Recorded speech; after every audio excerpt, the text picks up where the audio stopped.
Di ko na po ulit sila nakikita. So kaya wala po kayong kinalaman Ay, doon. Ano? wala po nga. Yun po ang hindi ko po talaga alam kung nasaan sila kung na ano. Bakit kayo dinadamay kumbaga, Opo. no? Ang may na-interview daw po dati si doktora na sabi nung nanay masama daw ang loob sa inyo gawa ng dati daw po nung kabataan nyo daw po hindi daw po kayo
na kuya, shout out.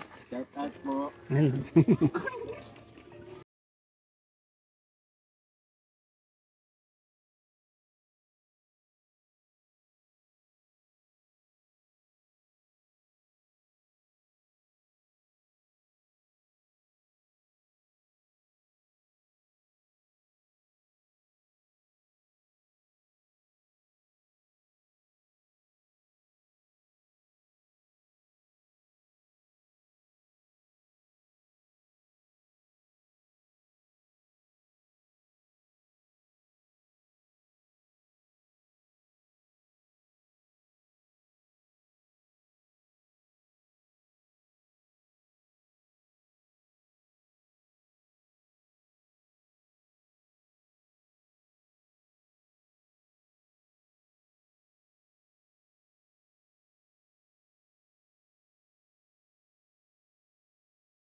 po pala tayo masasabi mo at parang marami pa rin pong nagagalit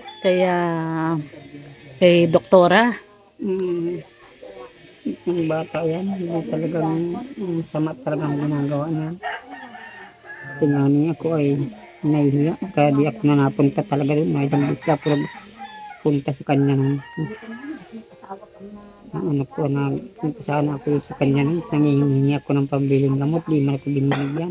Opo.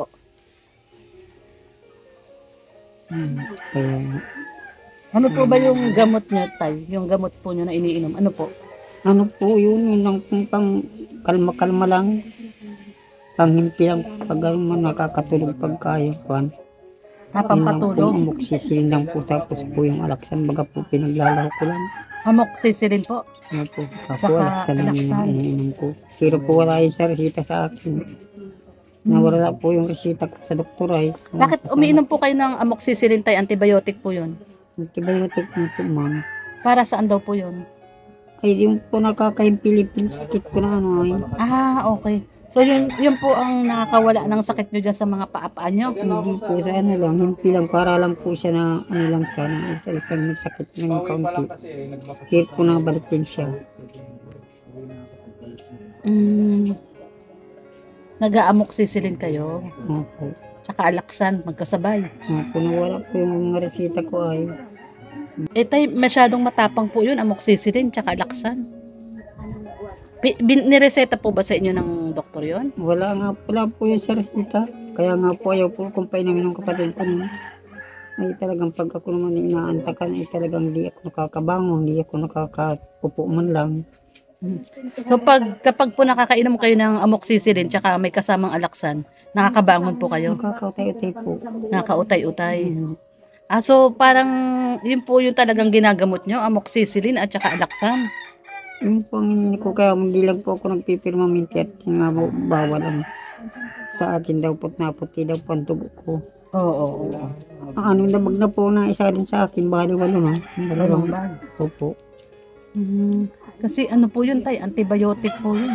Sabihin, Mabuti nakakabili po kayo kahit walang reseta. nakakabili lang po dyan sa tindahan lang dito. Sa tindahan lang meron, amoxicillin. Opo.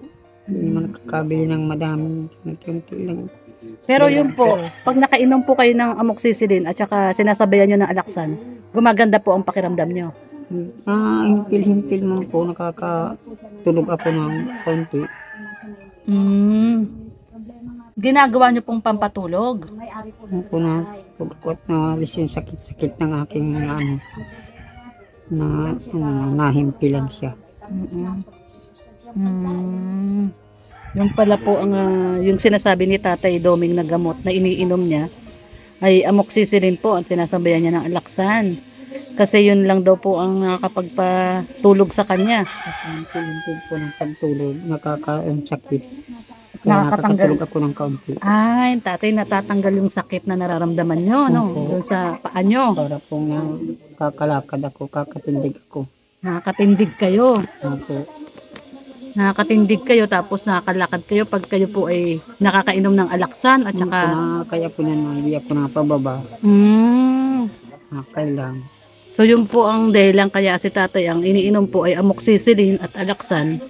Nakakatindig daw siya.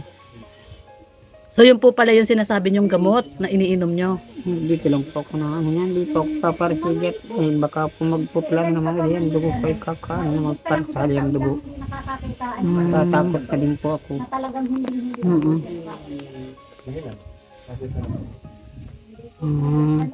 So ano pong masasabi niyo tayo dun sa mga tao po na hanggang ngayon po ay medyo may galit po, no, kay doktora. Kaya nga po masyado, kaya nga po ako hindi nakakaano sa talagang dahil pang hindi po yun din pa na ano, sa dadagdag sakit ng ulo ko. Dagdag sa sakit sa ulo nyo. Opo, pag naisip ko ay parang basta ako yung tutulog ay nakakagising mga po. Kaya manawagan po kayo dahil meron pong iba nagagalit din sa inyo. Wala naman kayong kinalaman doon. Hindi ko naman po magagalit man sa akin, wala man po akong alam doon. Hindi ko naman po nga alam. Kung hindi dito may nagnuod dito ng ganyan sa cellphone po, hindi ko po malalaman na ganyan ang ginagawa na. Nung nakatira pa doon po sa Bagong Silang, isang beses lang po ako nakarating doon sa kanila. Mula po ngayon hanggang ngayon, hindi na po nakapunta. Hindi ko na po ulit sila nakikita. So kaya wala po kayong kinalaman Ay, doon? wala po nga. Yun po ang hindi ko po talaga alam kung nasaan sila kung na ano. Bakit kayo dinadamay kumbaga, Opo. no?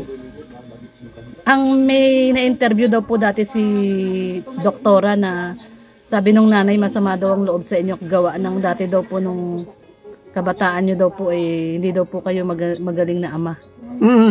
Sino po sa amin dalawa nag-asawa? Siya po ay nagkailang asawa na ako hindi ako nakasawa. Aanin ko pa naman yun. Kumbaga isa lang nag-iasawa nyo. Po, tama naman wala naman siya ay talagang kaya pa yung mga bata ay kung ano nang gayang-gaya nangyayari. So hindi po totoo yun na Ay, hindi po. naikpit daw po kayo. Hindi po, wala po kami pagtatalo. Hindi po kami nagtatalo ng araw. Siya lang po ang may kagagawan. Lahat nga po mga gamit-gamit namin ang kinuha niya lahat. So hindi po totoo yung sinasabi niya na Hindi masama po. ang loob niya sa inyo. Hindi po. Ako nga pong halos malukulok ko nung alaala sa kanya noon ay kaintindi ko na sa ngayon ay nakarecover man ako. Kaya siguro maski si Ilo mag-ano sa akin ay di na ako mapayag. Yun po kasi yung sinasabi Ngayon na lang daw kayo nagbait daw. Sabi-sabi lang po niya yun. Tanong po ito kung sino po may kagagamay nagawa ng hindi maganda. Maliliit pa po yung anak ko ay nagagawa na siya. Binabaliwala ko lang po. Nung siya ay maglayas na, binayaan ko na. Pero po halos malukulok ko. Hindi ko talaga siya nalilimot at wala naman kami pinagtatalong.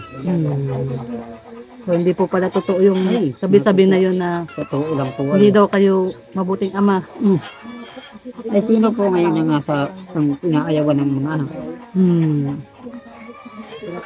Ay siya talagang ngayon sa kanila ng mga anak ko. Ayan si Tatay Doming.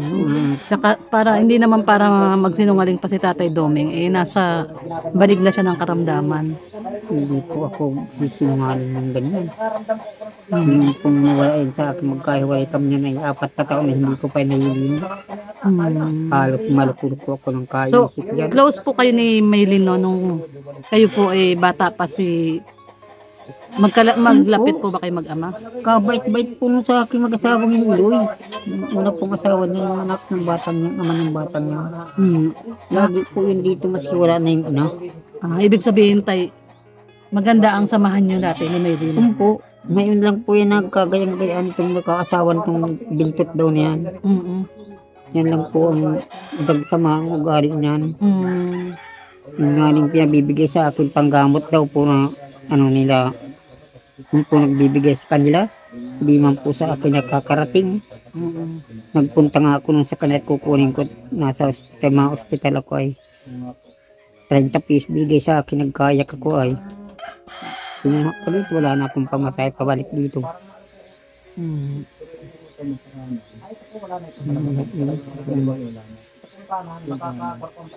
Kung inunakan niya, patang niya. Sama nang natutunan wala ng mga asawa yan. Hindi nang po gaya ng ugali niya sa akin noon. Hindi ang madamot. Ngayon ay wala. Maski nung siya ay natutulungan pa po niya noon. Hindi po ako akadain dyan. Isang beses lang. Si tatay. Ayan. Sige tayo, salamat tayo. Sige po, maraming pong salamat po. Ayan guys, at nabigyan na po ng linaw ni Tatay Doming ang mga issue na lumalabas po At ang tungkol din sa mga gamot na iniinom niya at ang relasyon niya kay Ate Maylin. So maraming salamat po guys sa pagsama niyo po sa aming ngayong araw ng linggo. Maraming pong salamat. Love lang po tayo. God bless everyone and keep safe po. Bye-bye!